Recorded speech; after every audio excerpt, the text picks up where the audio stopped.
Ya, pemirsa, Iran mengeluarkan video serangan ke kapal tanker di Selat Hormuz. Iran beralasan kapal tanker tersebut memaksa untuk lewati Selat Hormuz tanpa membayar tarif yang ditetapkan.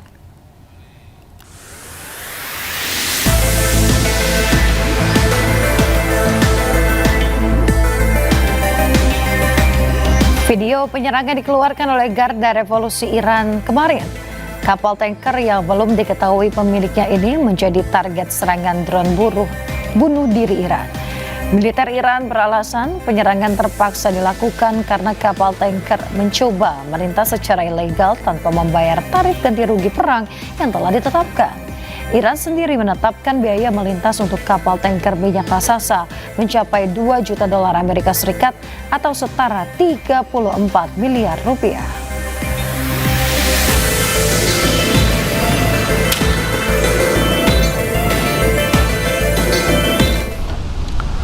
Puluhan kapal dan tanker minyak masih terdampar di Teluk Oman akibat blokade di Selat Hormuz. Sementara itu, Iran terus berkoordinasi dengan Oman untuk mengembangkan mekanisme navigasi di Selat Hormuz.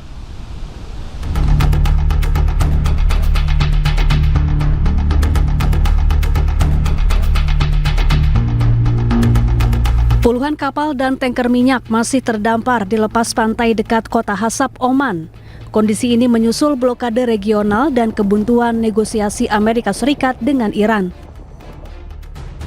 Sementara itu, juru bicara Kementerian Luar Negeri Iran, Ismail Baghai, menyebut pihaknya terus berkoordinasi dengan Kesultanan Oman dan pihak-pihak terkait untuk mengembangkan mekanisme navigasi di Selat Hormuz. Iran juga sedang menyusun kerangka hukum baru yang mengatur pengelolaan Selat Hormuz. Sementara itu, Amerika Serikat telah menunda serangan militer terhadap Iran. Adapun Iran mengancam akan mengubah Teluk Oman di dekat Selat Hormuz menjadi kuburan bagi kapal-kapal Amerika jika blokade laut oleh Amerika tidak diakhiri. Pemirsa, puluhan kapal berlabuh di dekat Iran Selatan di tengah blokade Angkatan Laut Amerika Serikat. Presiden Amerika Serikat Donald Trump bahkan mengklaim tidak ada satupun kapal yang dapat menembus blokade tersebut.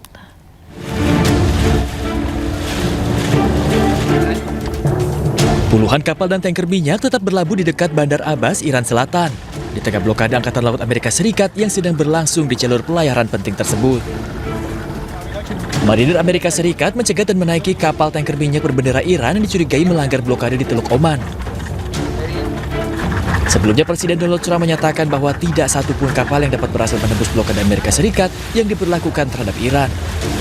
Trump juga mengancam akan melancarkan serangan lain terhadap Iran sebelum akhirnya kembali mengurungkan niatnya.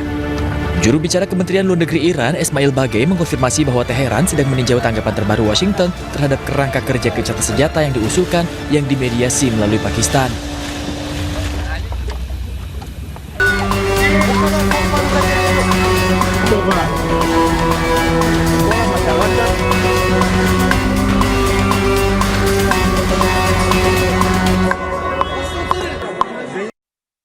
Kabar terbaru, pemirsa, pemerintah Indonesia menyampaikan bahwa 9 WNI yang tergabung dalam Global Summit Flotilla 2.0 yang ditahan oleh militer Israel telah dibebaskan dan tiba dengan selamat di Istanbul, Turki. Ke-9 WNI yang ditahan oleh Israel dibebaskan bersama dengan sejumlah tahanan lainnya yang juga tergabung dalam relawan Global Summit Flotilla. Pemerintah Indonesia pun saat ini terus berkoordinasi dengan pihak-pihak terkait untuk memastikan proses pemulangan seluruh WNI ke tanah air berjalan dengan lancar. Indonesia mengecam keras atas dugaan tindakan penyiksaan yang dilakukan oleh Israel terhadap WNI pada saat penahanan. Indonesia pun menekankan segala bentuk tindakan yang tidak manusiawi terhadap relawan Global Summit Flotilla oleh militer Israel merupakan pelanggaran terhadap hukum internasional. Bersama-sama 9 saudara-saudara kita yang bergabung dalam misi GSF Global Summit Flotilla telah bersama kami dalam kondisi sehat walafiat, walaupun mereka selama 3 kali mengalami kekerasan fisik, ada yang ditendang, dipukul ataupun disetrum. Nanti kami akan kepulangan saudara-saudara. Kementerian Luar Negeri Republik Indonesia menyebut 9 warga negara Indonesia yang ditangkap militer Israel dalam misi kemanusiaan global Sumut Flotilla untuk mendobrak blokade Gaza akhirnya dibebaskan. Ke-9 WNI segera dipulangkan ke tanah air. Pemerintah Indonesia dengan penuh rasa syukur menyampaikan bahwa 9 warga negara Indonesia yang ditangkap oleh militer Israel dalam pencegatan kapal dan penangkapan relawan yang tergabung dalam Global Sumut Flotilla 2.0 saat ini dalam perjalanan meninggalkan wilayah Israel menuju Istanbul, Turki, dan akan segera melanjutkan perjalanan kembali ke tanah air. Pemerintah Indonesia menyampaikan apresiasi yang sebesar-besarnya kepada pemerintah Turki atas peran aktif dan dukungan penuh dalam memfasilitasi proses pemulangan ini. Perkembangan positif ini merupakan buah kerja keras dan koordinasi erat yang dilakukan pemerintah Indonesia secara intensif sejak menerima laporan pencegatan armada GSF 2.0 dan Kemlu RI melalui Direktorat Pelindungan WNI telah mengoptimalkan seluruh kanal diplomatik yang tersedia termasuk melalui KBRI Ankara, KBRI Kairo, KBRI Roma, KBRI Amman, dan KJRI Istanbul, serta menjalin komunikasi aktif dengan otoritas dan mitra internasional terkait guna memastikan keselamatan dan percepatan pembebasan seluruh warga negara Indonesia. Pemerintah Indonesia sekali lagi menegaskan kecamannya atas perlakuan tidak manusiawi yang diterima para relawan selama masa penahanan. Tindakan yang merendahkan martabat warga sipil dalam sebuah misi kemanusiaan merupakan pelanggaran serius terhadap hukum humaniter internasional yang tidak dapat ditoleransi. Pemerintah Indonesia akan terus mengawal proses pemulangan ini hingga seluruh WNI tiba kembali ke tanah air dengan selamat. Kami mengucapkan terima kasih juga kepada seluruh warga negara Indonesia yang telah mendoakan keselamatan para saudara-saudara kita yang ditangkap ini, dan terima kasih juga kepada Bapak Presiden Republik Indonesia atas arahannya sehingga proses ini bisa berlangsung dengan lancar. Terima kasih atas dukungan yang diberikan oleh Komisi 1 DPR RI yang terhormat serta semua pihak yang tidak mungkin kami bisa sebut satu persatu tanpa mengurangi rasa hormat. Semua pihak sudah berupaya sehingga saudara-saudara kita dapat keluar dari wilayah Israel, dan kita harap semoga segera kembali ke Indonesia dalam keadaan aman, sehat, dan tidak kurang satu apapun. Pemirsa, Menteri Hak Asasi Manusia Natalius Pigai mengecam keras tindakan militer Israel yang menahan rombongan misi kemanusiaan internasional Global Sumut Flotilla saat menuju Gaza. Pigai menyatakan pemerintah Indonesia melalui Kementerian Luar Negeri telah menyampaikan kecaman serta menempuh jalur diplomasi dan juga instrumen internasional untuk memberikan perlindungan kepada warga negara Indonesia.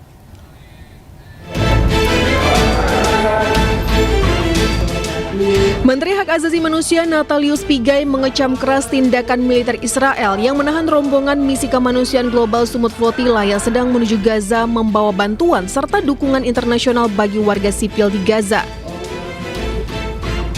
Di antara rombongan tersebut terdapat 3 jurnalis asal Indonesia, yaitu Bambang Noroyono, Taudi Badai, dan Andre Prasetyo Nugroho yang sedang menjalankan tugas peliputan.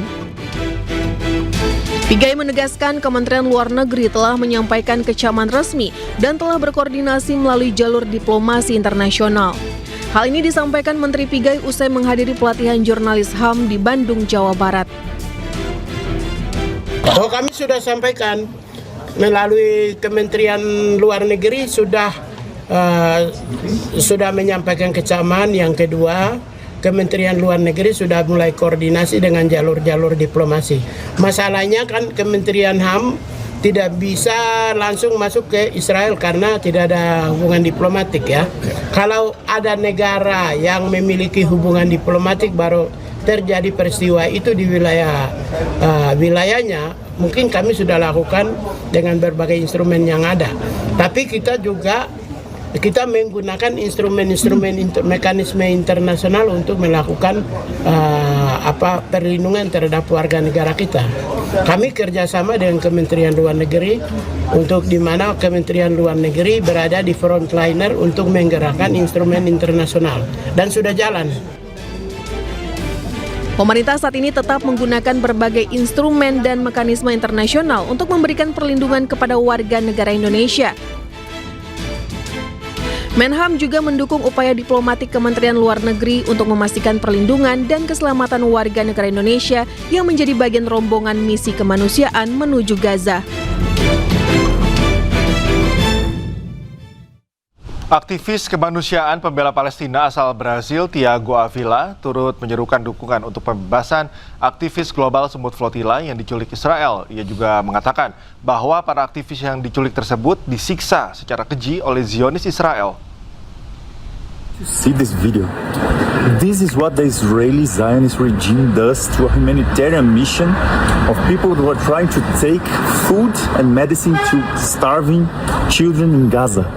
The Global Sumut Flotilla had in the last 2 days 428 people kidnapped in international waters against international law, against the International Court of Justice, and taken to occupied Palestine, to Kiziot, to a prison in the desert. This prison is so horrible to Palestinians. That's where they remove the eyeballs of the prisoners. That's where they taught dogs to rape Palestinians. That's where they killed so many and put them in mass graves where they were with their hands tied to their back. That's where they took us last year, and that's where they took 428 of our participants right now, and that's how they are being treated. This is causing global outrage. This is causing ruptures in the Zionist regime. Their own politicians are fighting between themselves, and this monster, this war criminal, this baby killer Itamar Ben-Gvir needs to be made accountable, but the regime as a whole, because they are committing a genocide. They are breaking international law with this. It's not just this fascist, horrendous person by himself. It's not just Netanyahu as well. The whole regime is based in colonization, in ethnic cleansing, in genocide, in racism and supremacy. Zionism is this, racism and supremacy. We cannot accept that. We should take to the streets, we should mobilize everyone. This needs to bring global outrage. We need to be there supporting our comrades. We need to demand. Pemirsa, video Menteri Keamanan Nasional Israel Itamar Ben-Gvir dalam memperlakukan tawanan aktivis dan jurnalis internasional memicu kemarahan publik. Sejumlah negara pun langsung memanggil duta besarnya dari Israel.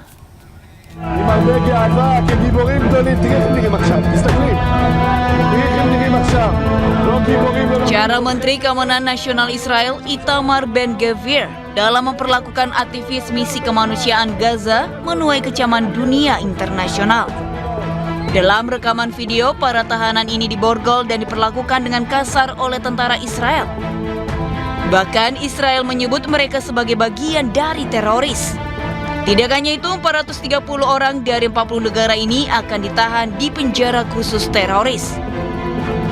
הם באו עם הרבה גאווה כגיבורים גדולים. תראי איך הם נראים עכשיו, תסתכלי. תראי איך הם נראים עכשיו. לא גיבורים ולא כלום, תומכי טרור. אני אומר לראש הממשלה נתניהו, תן לי אותם לעוד הרבה זמן. תן לנו אותם בבתי הכלא של המחבלים, ככה זה צריך להיראות. Aksi Israel ini memicu reaksi internasional. Italia memanggil duta besar Israel dan memprotes perlakuan kepada aktivis yang juga warga negaranya. Irlandia, Spanyol, Turki, dan Indonesia juga mengkritik keras dan menyerukan pembebasan para aktivis. Perdana Menteri Irlandia, Michelle Martin, juga mengutuk keras lantaran saudara perempuan Presiden Irlandia, Catherine Connolly, masuk di antara mereka yang ditahan. Sebelum dibebaskan, relawan Indonesia yang tergabung dalam misi kemanusiaan ke jalur Gaza Palestina dipukuli di dalam penjara Kiziot, Israel. Selain relawan Indonesia, 430 aktivis Global Sumut Flotilla mendapatkan kekerasan dari Zionis Israel.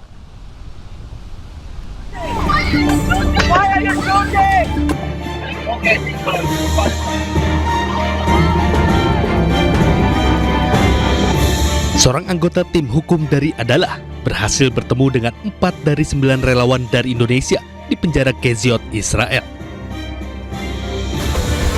9 relawan Indonesia mendapatkan perlakuan buruk, diikat, tidak diberi minum dan makan. Selain itu, ia juga mendapatkan kekerasan fisik di sekujur tubuh oleh Zionis Israel.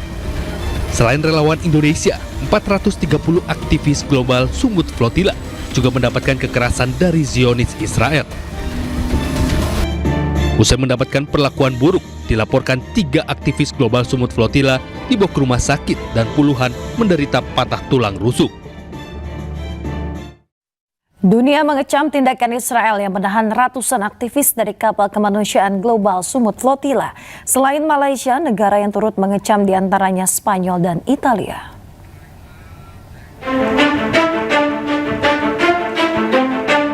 Malaysia mengutuk pencegatan kapal-kapal armada yang menuju Gaza setelah para aktivis dari puluhan negara dilaporkan ditahan selama operasi yang menurut Israel bertujuan untuk menegakkan blokade angkatan lautnya terhadap Gaza.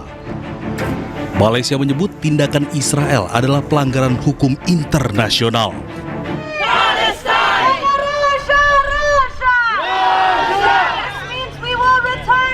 Puluhan pendukung pro-Palestina dan mantan aktivis global Sumut Flotilla juga menggelar protes di depan Downing Street, menuntut pemerintah mengambil tindakan diplomatik untuk pembebasan warga negara Inggris yang ditahan oleh pasukan Israel.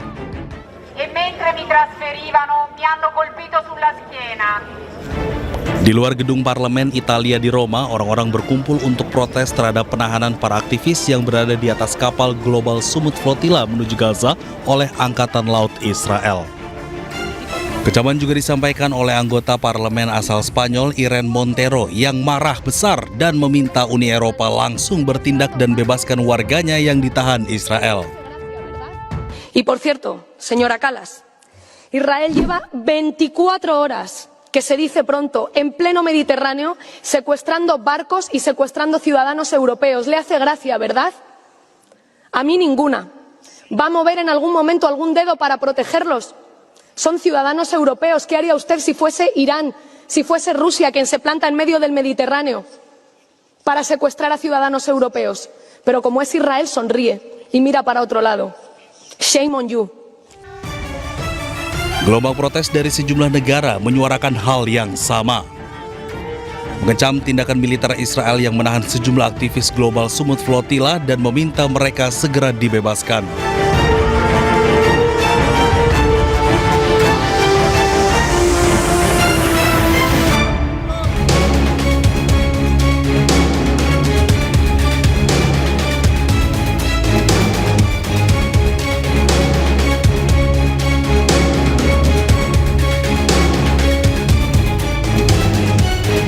Pemirsa, selamat menunaikan ibadah salat subuh untuk Anda yang berada di wilayah Jakarta dan sekitarnya. Kita kembali di iNews Pagi. Serangan udara terbaru Israel ke Gaza targetkan Camp Al-Maghazi. 1 orang tewas dan beberapa lainnya terluka.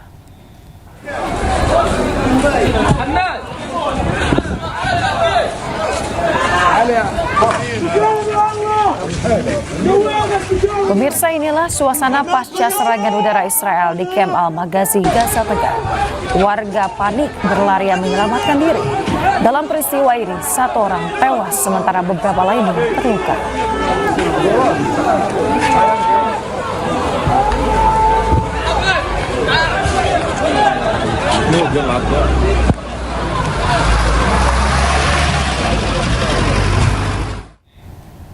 Pemirsa, bagai permainan, Israel mengejar 2 pemuda Palestina menggunakan drone.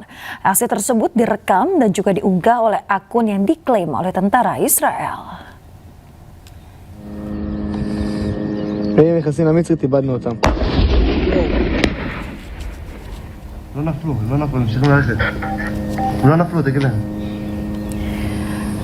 Sebuah video di media sosial memperlihatkan sudut pandang sebuah drone milik Israel. Dalam video tersebut, 2 pemuda terlihat berlari di area terbuka.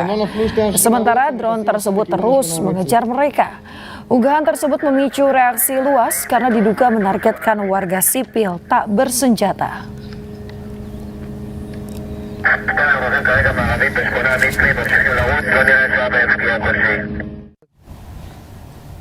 Pasukan Israel melakukan penggerebekan di wilayah timur Hebron. Sejumlah warga Palestina dilaporkan ditahan dalam operasi tersebut.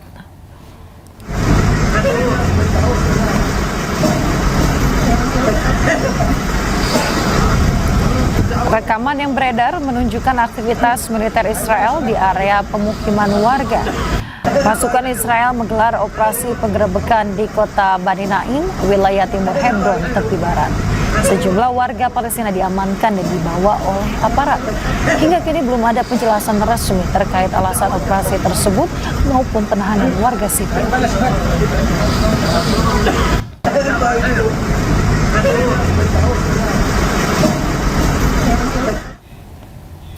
Tentara Israel mencuri air di sebuah toko milik warga Palestina di Yerusalem Timur.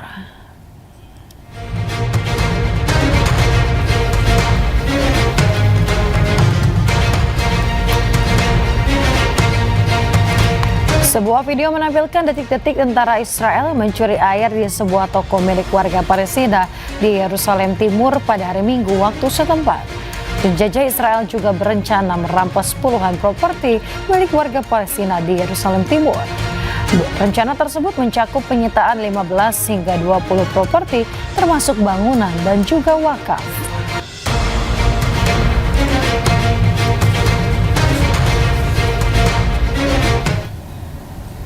Pemirsa, warga Gaza terpaksa harus tinggal di dalam bangunan yang miring dan rusak parah. Mereka hidup dibayangi ketakutan akan bangunan yang dapat roboh kapan saja.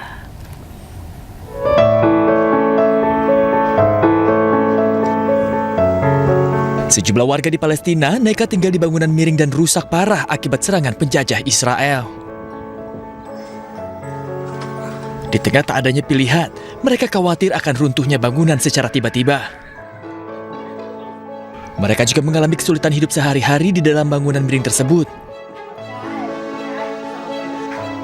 Air, makanan, dan barang-barang rumah tangga terus-menerus tergelincir dan tumpah. احنا خايفين بلا مؤاخذة انه هينا احنا عايشين بلا مؤاخذة حوالي بيجي 20 نفر، لكن يوم من الايام احنا خايفين انه البيت تصير هواية جنبينا بلا لا سمح الله يقع البيت علينا، لكن احنا مضطرين، ما فيش بديل بالمرة، ما فيش بديل يعني في بالمرة بديل يعني أفضل حاجة. 85% unit hunian di Gaza telah rusak sebagian atau seluruhnya, sehingga banyak rumah yang tidak layak huni. PBB melaporkan kebutuhan rekonstruksi Gaza diperkirakan mencapai sekitar 71,4 miliar dolar Amerika Serikat selama dekade berikutnya. Perang menyebabkan kehancuran yang meluas dengan lebih dari 371 ribu rumah rusak atau hancur.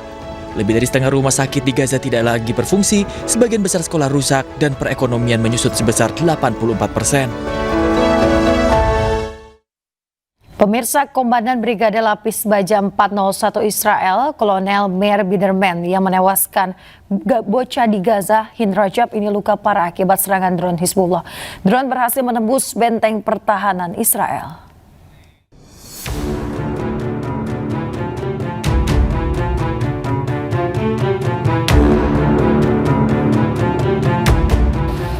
Helikopter mengangkut Kolonel Meir Biderman yang terluka parah.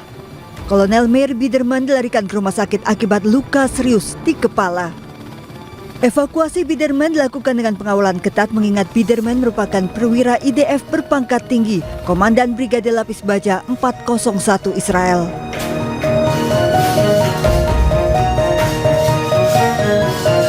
Drone Hizbullah menembus bangunan tempat militer Israel beroperasi di antara kawasan Dibel dan Hadata, Lebanon Selatan. Drone menembus pertahanan dan meledak di dalam bangunan juga melukai seorang rekan Biderman. Kolonel Meir Biderman merupakan komandan brigade yang menewaskan Hind Rajab, bocah Gaza berusia 6 tahun yang ditembak ratusan peluru pada 3 Mei 2018. Biderman juga diduga berperan dalam penyerbuan rumah sakit Al-Shifa di Rafah. Dalam siaran televisi, Biderman pernah menyatakan bahwa kekuatan Hizbullah telah melemah.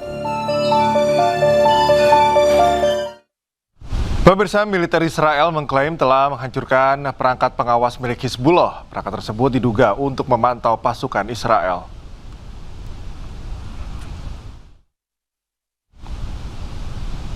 Pasukan Pertahanan Israel atau IDF merilis rekaman serangan terhadap perangkat pengawas milik Hizbullah. Israel mengklaim alat tersebut digunakan untuk memantau pergerakan tentara Israel. Mereka juga menuduh Hizbullah memanfaatkan area warga sipil untuk kepentingan militer. Selain itu, IDF juga mengklaim telah menewaskan seorang anggota Hizbullah. Korban disebut beroperasi di dalam gudang penyimpanan senjata milik Hizbullah. Ledakan susulan pun terjadi pasca serangan gudang ini.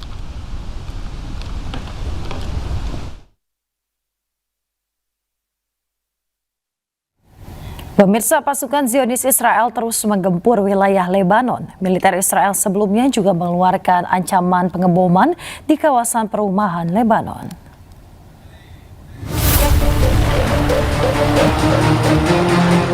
Pesawat tempur Israel menggempur sebuah bangunan di kawasan Makhuk, Lebanon Selatan. Ledakan besar disertai kobaran api dan asap tebal membumbung dari lokasi serangan. Serangan ini dilancarkan dini hari saat warga masih tertidur di rumah masing-masing. Israel juga menyerang Surmala Selatan, Lebanon. Israel menargetkan Menara Utara untuk dihancurkan. Serangan diluncurkan usai perintah evakuasi warga dari kota Surmala. Serangan udara Israel juga menyasar kota Kana, Lebanon Selatan. Akibat serangan, bangunan dan infrastruktur hancur.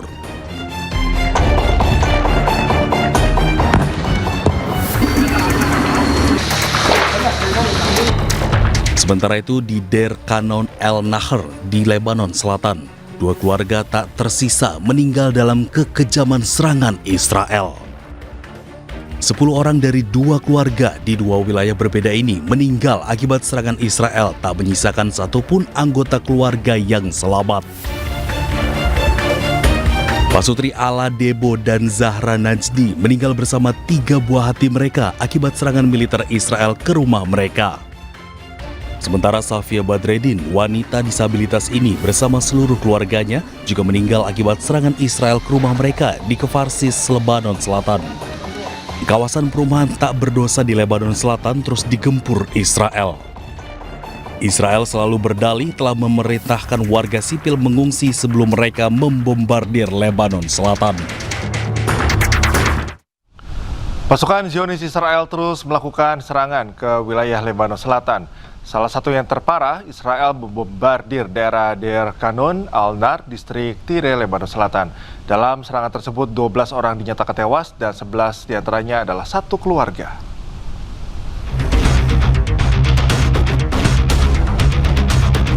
Pemandangan distrik Tire, Lebanon Selatan hanya tinggal puing-puing dengan bangunan sekitarnya yang rusak parah. Warga di sana masih sibuk membersihkan sisa-sisa kehancuran, seraya mencari kerabat ataupun keluarga yang belum ditemukan.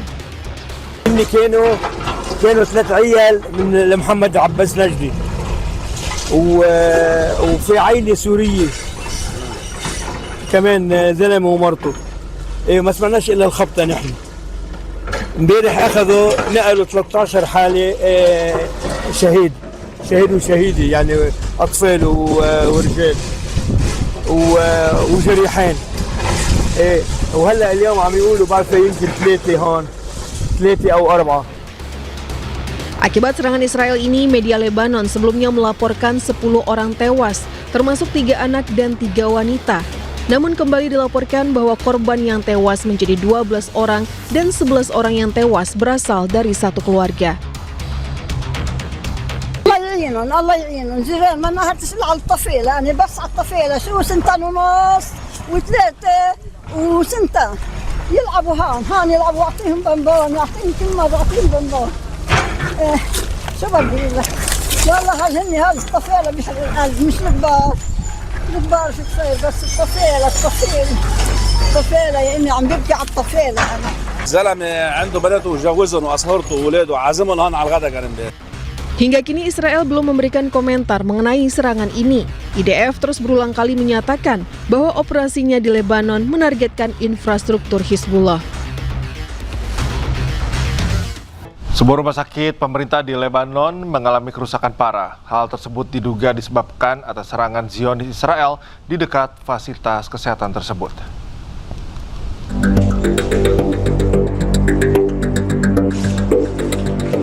Rumah sakit pemerintah Tepnin mengalami kerusakan parah menyusul 2 dugaan serangan udara Israel di dekat fasilitas tersebut. Pecahan kaca dan puing-puing berserakan di koridor rumah sakit bersama dengan peralatan medis yang rusak dan perabotan yang hancur. Rumah sakit ini juga tampak kosong dari pasien, pengunjung, dan staf medis. Sebelumnya pada hari Rabu waktu setempat, laporan media menyebutkan bahwa serangan Israel di dekat rumah sakit pemerintah di Tepnin menewaskan 2 orang dan melukai 1 orang lainnya. Data terbaru mengatakan bahwa serangan Israel yang dilakukan antara 2 Maret dan 21 Mei telah menewaskan 3.089 orang dan melukai 9.397 lainnya. Tentara Zionis Israel belum memberikan komentar terkait serangan tersebut, namun berulang kali menyatakan bahwa operasinya di Lebanon menargetkan apa yang mereka sebut sebagai infrastruktur dan kemampuan Hizbullah.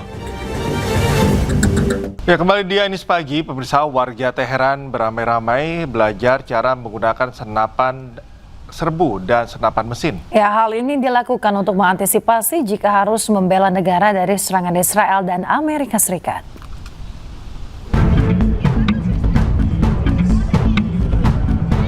Otoritas Iran mendirikan pos-pos pelatihan senjata publik di Teheran. Warga diajari cara dasar menggunakan senapan serbu dan senapan mesin di tengah konflik yang terus memanas dengan Amerika Serikat dan Israel. Sejumlah warga baik pria maupun wanita belajar cara menggunakan, membongkar, dan merakit senapan. Pelatihan ini merupakan bagian dari kampanye Jan Fada yang diluncurkan untuk menunjukkan kesiapan publik dalam membela negara, serta memperkuat kesiapan warga untuk terjun ke medan perang kapan saja dibutuhkan. وظیفه است که آمادگی خودمون رو نسبت به اون چیزی که داریم دوباره ارائه بدیم. ما تا پای جان وایستادیم تا حتی اینی که رهبر بگه همین الان حرکت کنید ما لحظه‌ای درنگ نمی‌کنیم. الان وضعیتمون جنگه دیگه. من احساس کردم حالا که دارن یاد میدن آموزش‌ها رو بهتره بدونیم. حالا حرفه‌ای نیست ولی در حد اینکه حداقل بدونیم چجوری کار میکنه برامون مفیده. Pelatihan penggunaan senjata digelar oleh Korps Garda Revolusi Iran atau IRGC di berbagai wilayah di Teheran. Sesi pelatihan berlangsung selama 2 minggu, terbuka bagi warga sipil dari berbagai latar belakang dan profesi. Iran siap apabila harus berperang maupun bernegosiasi dengan Amerika Serikat. Iran telah memperoleh banyak pengalaman militer selama konflik terakhir dengan Amerika Serikat dan juga Israel.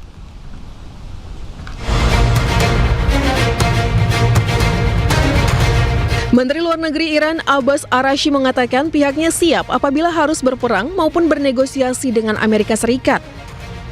Ia menekankan misi yang diberikan negara kepada Kementerian Luar Negeri Iran adalah satu dan tak terpisahkan dengan yang lainnya. Araghchi mengatakan bila negaranya mengharuskannya melakukan negosiasi dengan AS, maka pihaknya segera mempersiapkannya. ما مأموریت خودمون رو جدای از مأموریت دیگران نمی‌دانیم. هر جا لازم باشه بجنگیم میجنگیم، هر جا لازم باشه مذاکره کنیم مذاکره میکنیم. مأموریتی هست که نظام به هر یک از ما داده، ما هم مأموریتمون در این مسیر هست. کاملا هم در هماهنگی با مجموعه نظام، مجموعه اهداف نظام. اگر لازم باشه منافع نظام اقتضا بکنه که در میدان دیپلماسی، در میدان گفتگو، در میدان مذاکره حاضر بشیم، حاضر خواهیم شد با قوت، به همون قوتی که نیروهای مسلح در عرصه دفاع از کشور حاضر میشن. Sebelumnya Araghchi memperingatkan Amerika Serikat bahwa Teheran akan memberikan respon yang lebih mengejutkan jika perang kembali pecah. Araghchi mengatakan Iran telah memperoleh banyak pengalaman militer selama konflik terakhir dengan AS dan Israel. Amerika Serikat dilaporkan menunda serangan terhadap Iran karena adanya pelaksanaan haji. Jika diluncurkan, serangan tersebut hanya akan memicu krisis di negara-negara kawasan.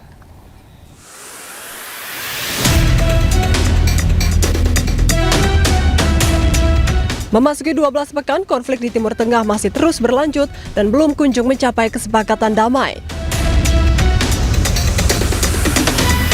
Media Roya News English melaporkan bahwa Kepala Negosiator Iran Muhammad Ghalibaf mengatakan meskipun di bawah tekanan ekonomi dan politik, Amerika Serikat berupaya memulai kembali perang dan berharap Iran menyerah.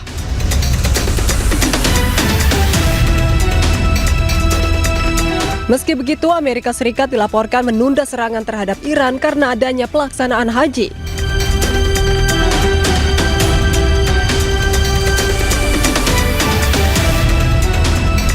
Dilansir dari media Middle East Eye, serangan yang sebelumnya direncanakan diluncurkan pada hari Selasa ditunda atas permintaan negara-negara Teluk.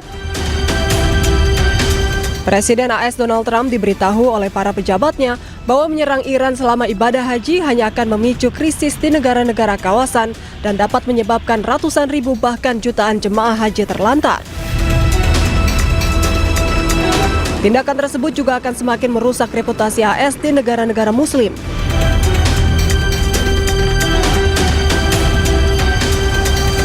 Diketahui pelaksanaan ibadah haji tahun ini akan dimulai pada Minggu 25 Mei. Namun banyak jemaah yang tiba di Arab Saudi beberapa minggu sebelumnya untuk mempersiapkan perjalanan tersebut.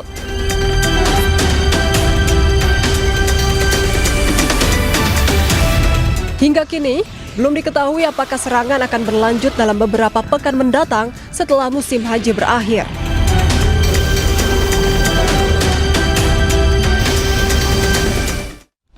Presiden Amerika Serikat Donald Trump bercanda bahwa ia lebih populer di Israel dibandingkan Benjamin Netanyahu jika mencalonkan diri menjadi Perdana Menteri Israel.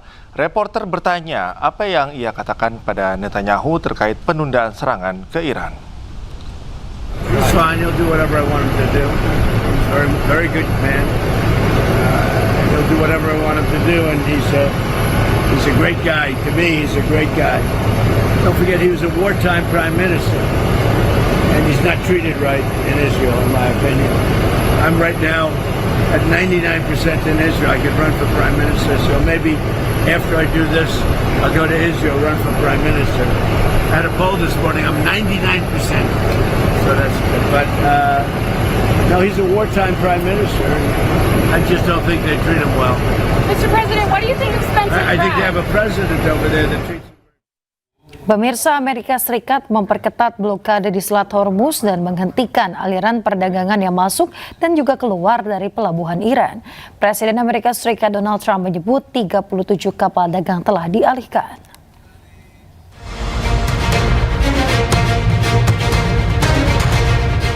Presiden Amerika Serikat Donald Trump menyatakan militer Amerika Serikat telah mengalihkan 37 kapal komersial menuju Iran. Hal ini dilakukan dalam upaya menegakkan blokade terhadap pelayanan menuju dan dari pelabuhan Iran melalui Selat Hormuz. Amerika Serikat tetap mempertahankan blokade terhadap kapal-kapal yang berlayar menuju atau keluar pelabuhan Iran melalui jalur strategis tersebut. Gangguan aktivitas pelayaran di Selat Hormuz menimbulkan kekhawatiran terhadap pasokan minyak, bahan bakar, dan gas global.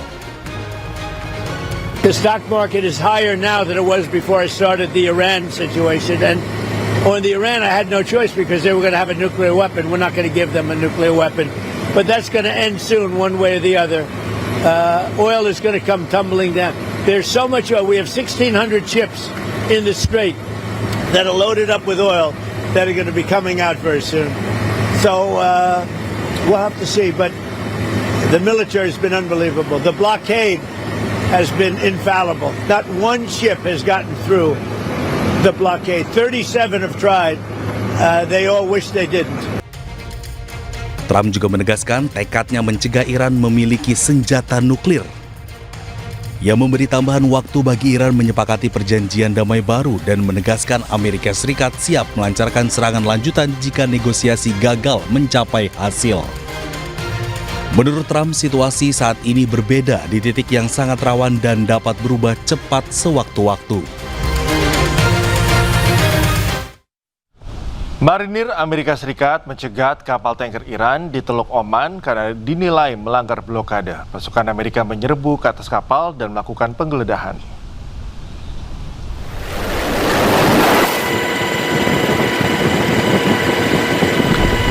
Rekaman Pusat Komando Amerika Serikat menunjukkan sebuah helikopter militer terbang di atas kapal. Pasukan marinir Amerika kemudian menyerbu dan menggeledah kapal tanker, serta memberi instruksi kepada awak kapal untuk putar haluan. Amerika Serikat terus meningkatkan patroli di perairan Oman, termasuk mencegat dan mengalihkan kapal komersial yang diduga melanggar blokade. Amerika dan sekutunya memantau kapal-kapal yang dicurigai membawa minyak Iran.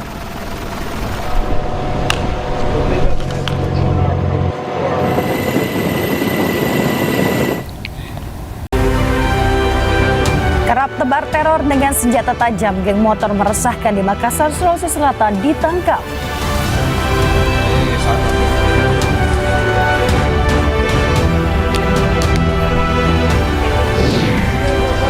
Sembilan WNI dan ratusan relawan Global Sumut Flotilla tiba di Istanbul, Turki usai bebas.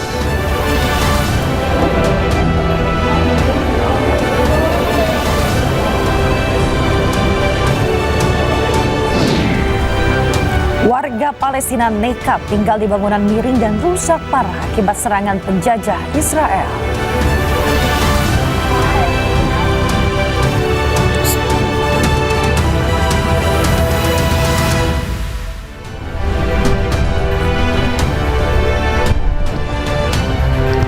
Halo, selamat pagi pemirsa. Ini Pagi kembali hadir melengkapi informasi Anda pagi hari ini. Selain 3 berita utama tadi, sejumlah informasi menarik lainnya juga telah kami siapkan khusus untuk Anda. Bersama saya Yasmin Natania. Dan saya Cikal Multazam dan inilah Ini Pagi selengkapnya.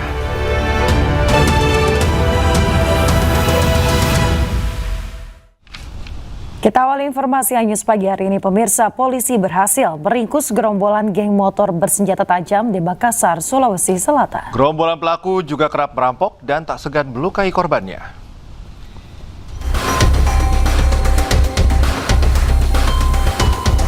Viral di media sosial, gerombolan geng motor menebar teror dengan membentangkan busur panah di tengah jalan raya di wilayah Andi, Pangeran Petarani, Makassar.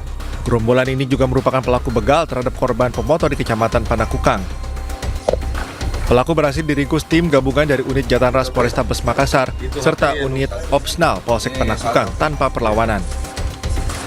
Polisi juga menyita 3 unit ponsel milik korban pembegalan.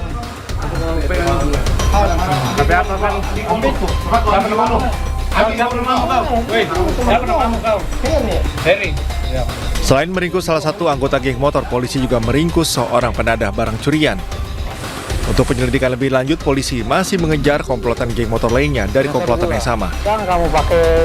Yang kami amankan ini 2 hasil dari pengungkapannya Jatanras Polrestabes dan jajaran terkait dengan maraknya geng motor. Jadi dia terlibat kasus curas. Pelaku dijerat dengan pasal tentang pencurian disertai kekerasan dengan ancaman hukuman 9 tahun penjara. Dari Makassar, Sulawesi Selatan, Muhammad Durbone, iNews melaporkan. Nekat melakukan aksi pelecehan seksual terhadap sejumlah wanita penumpang kereta, seorang pria babak belur dihajar warga di stasiun Cikini, Jakarta Pusat pada Kamis malam. Ya, pelaku diduga dalam pengaruh minuman keras. Ini KTP 2. Udah sini. Dia ada pada kabur Bang tuh orang tadi. Pria pelaku pelecehan seksual ini tak berkutik saat dibekuk petugas keamanan stasiun Cikini, Jakarta Pusat pada Kamis malam.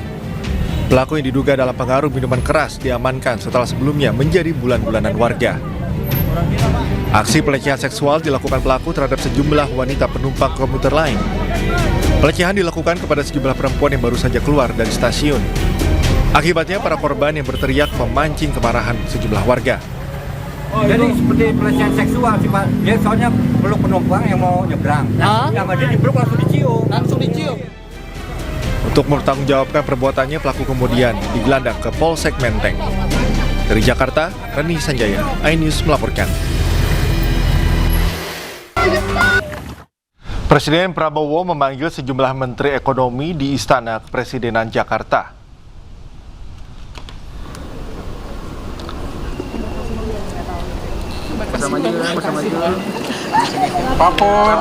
Rapat terbatas dengan Presiden diikuti sejumlah menteri, diantaranya Menteri Keuangan Purbaya Yudisadewa, Menko Perekonomian Erlangga Hartarto, dan Gubernur Bank Indonesia Peri Warjio.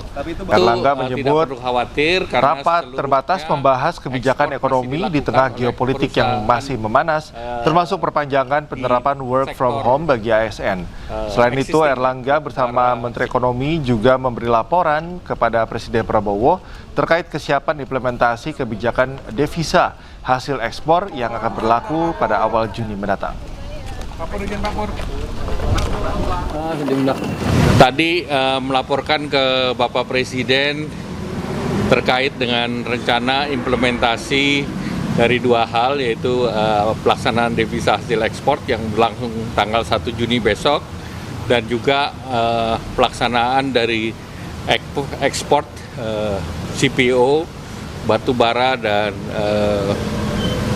ferroalloy. Kemudian juga tadi dibahas berbagai kebijakan yang akan diambil, termasuk kebijakan paket terkait dengan ekonomi ke depan dalam situasi seperti sekarang di mana perang belum berakhir, maka juga akan dilanjutkan work from home untuk 2 bulan ke depan. Dan selain itu juga ada beberapa insentif yang sedang dipersiapkan oleh pemerintah untuk mendorong agar ekonomi di kuartal kedua bisa bergerak. Pemirsa, Menteri Keuangan Purbaya buka suara terkait pelemahan indeks harga saham gabungan setelah pemerintah umumkan pembentukan BUMN khusus ekspor pada Rabu kemarin. Menurut Purbaya, pelaku pasar masih belum memahami dampak positif dari pembentukan badan baru sehingga memicu aksi jual di pasar saham. Mereka belum tahu dampak sebenarnya seperti apa. Dan kalau pasar kan kalau ada ketidakpastian mereka takut jual dulu. Tapi kalau mereka nanti mengerti dampaknya yang sebetulnya seperti apa, harusnya akan naik. Karena gini, nanti under invoicing kan akan tutup dengan adanya badan ekspor itu. Jadi tadinya yang biasa jadi uang jadi mainkan oleh pemilik, karena perusahaan yang di luar negeri punya pemilik kan. Sekarang bisa harusnya terrefleksi langsung di penjualan mereka yang murni. Ini untuk penjualan. Perusahaannya juga akan untung. Jadi harusnya bisa double untungnya yang listed di bursa yang dilaporkan ya. Jadi harusnya ini akan meningkatkan valuasi dari perusahaan-perusahaan itu di bursa. Pak, ini pasti pelan-pelan akan naik. Pemirsa, nilai tukar rupiah pada hari Kamis masih melemah serta sempat menyentuh 17.800 pada Rabu siang. Pada hari Kamis, nilai tukar rupiah terhadap dolar yakni Rp17.773.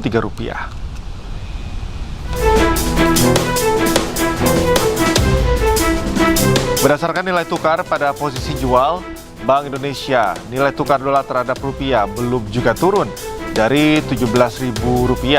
Selama sepekan, nilai tukar rata-rata masih di kisaran Rp17.000. Pemerintah menargetkan nilai tukar rupiah di tahun ini dipatok Rp16.800 hingga Rp17.500.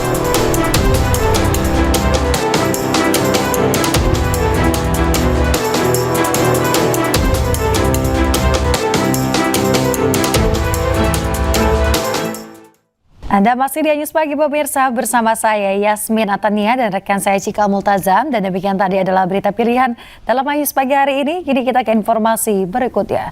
Pemirsa, sebuah kendaraan terbakar dan meledak di kawasan Wall Street, New York, Amerika Serikat. Ya, api membakar hingga ke jalan raya mengakibatkan warga yang tengah beraktivitas panik.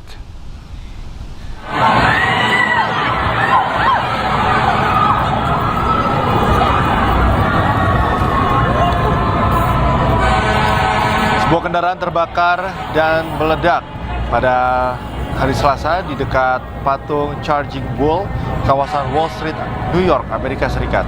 Insiden ini memicu kepanikan warga di tengah keramaian hingga akhirnya petugas pemadam kebakaran berhasil memadamkan api. Tak ada korban jiwa maupun luka dalam insiden ini. Otoritas setempat masih menyelidiki penyebab ledakan ini.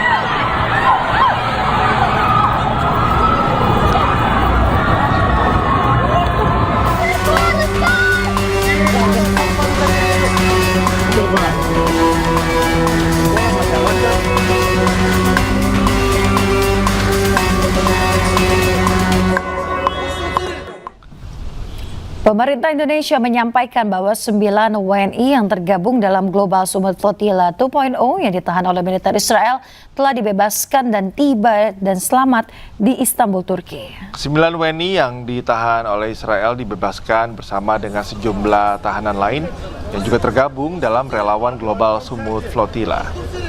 Pemerintah Indonesia pun saat ini terus berkoordinasi dengan sejumlah pihak terkait untuk memastikan proses pemulangan seluruh WNI ke tanah air berjalan dengan lancar. Indonesia mengecam keras atas dugaan tindakan penyiksaan yang dilakukan oleh Israel terhadap WNI pada saat penahanan. Indonesia pun menekankan segala bentuk tindakan yang tidak manusiawi terhadap relawan global Sumut Flotilla oleh militer Israel merupakan pelanggaran terhadap hukum internasional. Bersama-sama 9 saudara-saudara kita yang bergabung dalam misi GSF